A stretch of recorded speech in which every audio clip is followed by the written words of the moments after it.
मस्साजोग गावचे सरपंच संतोष देशमुख यांच्या हत्येला आज 1 वर्ष पूर्ण झालंय आणि अजूनपर्यंत न्याय मिळाला नाही।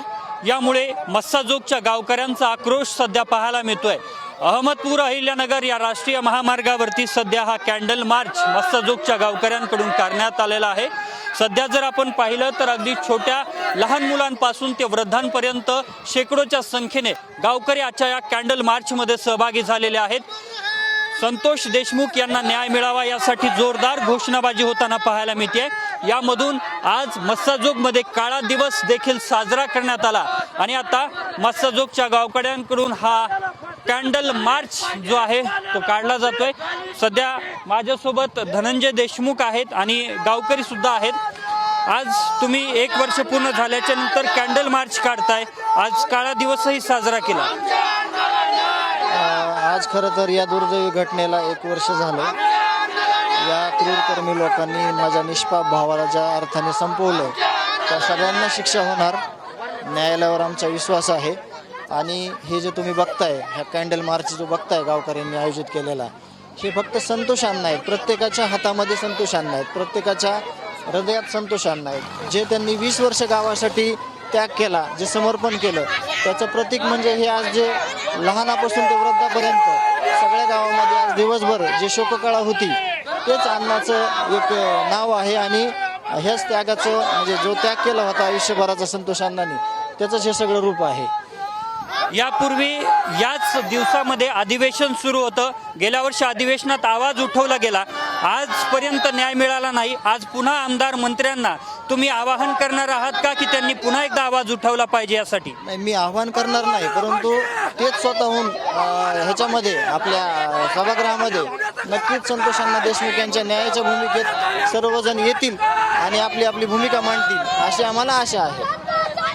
नक्कीच आपल्यासोबत धनंजय देशमुख होते। या संपूर्ण कॅन्डल मार्चमध्ये अनेक गावकरी सहभागी झाले आहेत, सामाजिक कार्यकर्ते बाळा बांगर सुद्धा यामध्ये सहभागी झालेले आहेत। आपण त्यांच्याशी बातचीत करण्याचा प्रयत्न करणार। 1 वर्ष झालंय, आज हा गावकऱ्यांकडून कॅन्डल मार्च काढला जातोय, तुम्ही देखील यामध्ये सहभागी आहात। आज दिवसभर तुम्ही होता इथे, काळा दिवस सुद्धा या आजच्या दिवशी घोषित करून तो काळा दिवस मानला गेला। आज संतोष अण्णा यांच्या हत्या प्रकरणाची वर्षपूर्ती आहे। ही महाराष्ट्राला म्हणजे लाजवणारी ही घटना झाली होती, माणुसकीला काळीमा फासणारी घटना आहे। संतोष अण्णा देशमुख यांच्या सर्व आरोपींना फाशी झाली पाहिजे। वाल्मिक कराड, विष्णू चाटे सहित जेवढे आरोपी आहेत सर्वांना फाशी झाली पाहिजे। पुन्हा महाराष्ट्रात अशी घटना कधीच घडली नाही पाहिजे। ह्यामुळे एक सामाजिक संदेश जाण्यासाठी पण ह्या आरोपींना लवकरात लवकर कडकडीत शासन झालं पाहिजे।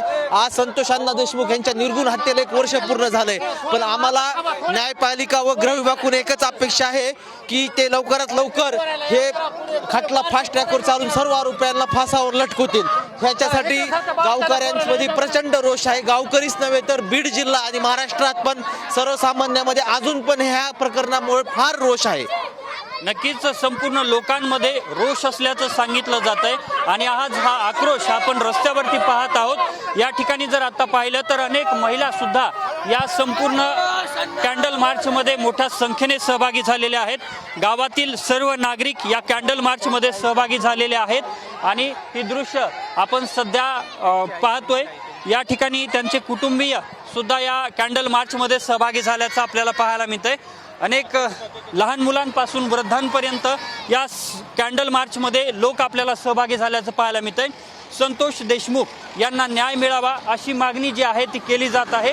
या संपूर्ण कॅन्डल मार्चमध्ये त्यांचे कुटुंबीय सहभागी झालेले आहेत। खरं तर आत्ताची ती परिस्थिती नाही, मात्र आपण त्यांच्या कुटुंबियांशी पुन्हा एकदा संवाद साधण्याचा प्रयत्न करणार आहोत। ताई, काय सांगाल, 1 वर्ष या संपूर्ण घटनेला झालं, आजही तुम्हाला न्यायासाठी पुन्हा एकदा रस्त्यावरती उतरावं लागतंय, काय मागणी असेल तुमची? सरकारला माझी एवढीच मागणी आहे, लवकर लवकर आत्ता तरी तुम्हाला जाग येऊ द्या आणि लवकरात लवकर आम्हाला न्याय द्या। ज्या पद्धतीनं तुमच्याकडे सगळे लोक येऊन गेले, त्यांनी शब्द दिला होता 1 वर्षात सर्वांना फासावरती आम्ही लटकवू आणि तुम्हाला न्याय देऊ, मात्र तसं होताना दिसतंय का? आणि आता न्यायाच्या दिशेने सगळी वाटचाल सुरू आहे असं तुम्हाला वाटतंय का? अशा पद्धतीचा तुमचा विश्वास आहे? चालू आहे, आम्ही म्हणत नाही त्यांना, पण फार दिरंगाई होईल असं आमचं म्हणणं आहे। लवकरात लवकर त्यांनी आम्हाला न्याय द्यावा एवढीच इच्छा।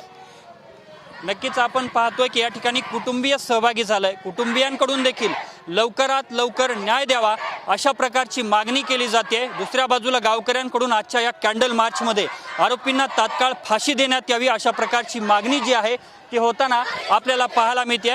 जोरदार आरोपींच्या विरोधात घोषणाबाजी आणि न्याय मिळत नसल्याने आक्रोश देखील सध्या आपल्याला पाहायला मिळतोय.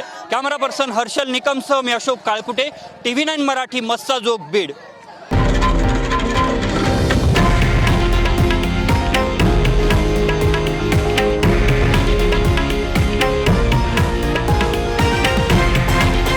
हे आहे देशातील नंबर 1 न्यूज नेटवर्क आणि आपण पाहत आहात TV9 मराठी, एकमेव.